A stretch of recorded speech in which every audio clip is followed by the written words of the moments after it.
the whole world is talking about the upcoming royal wedding. Prince Harry about to marry American actress Meghan Markle. And for regular people, marrying someone from another country is not as easy as it sounds. And here with a look at the challenges of international marriages is family law attorney Peter Walzer. Thank you so much for joining us. Thank you for bringing me in. Well, what are the main things people need to be aware of with these international marriages?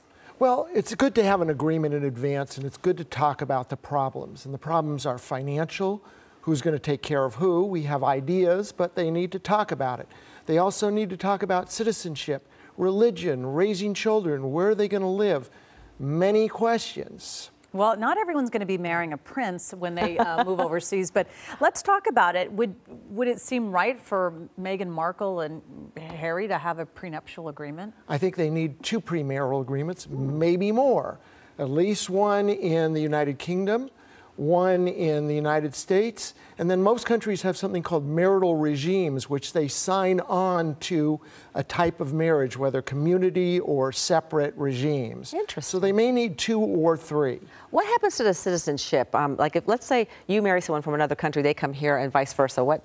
Well, I definitely know about what happens here. Once you get married, you can apply for a green card, and if you're married 2 years, you can qualify to be a citizen.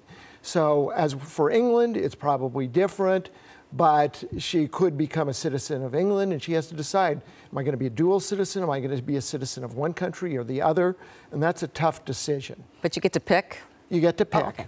Oh, okay. Well, and then let's talk about kids, because obviously I'm thinking we're going to see little princes and princesses, but they have to have a conversation probably about having children and if they're born in England or if they want them born in America. I think that's the toughest issue, because once you're in a country, you can't just up and move out of that country. You've got to get permission from the other parent. So if she decides to move to England, she's making a commitment to raise her children in England and live there for the next 18 years or so. That's a big commitment.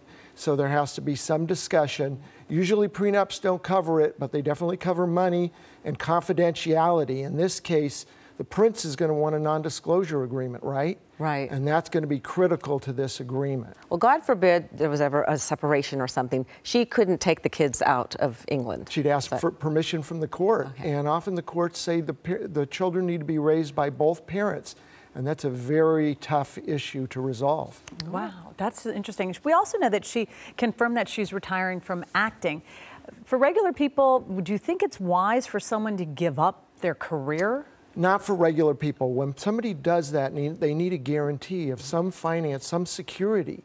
If I'm going to give up my career, I need X dollars. I need a house to live in.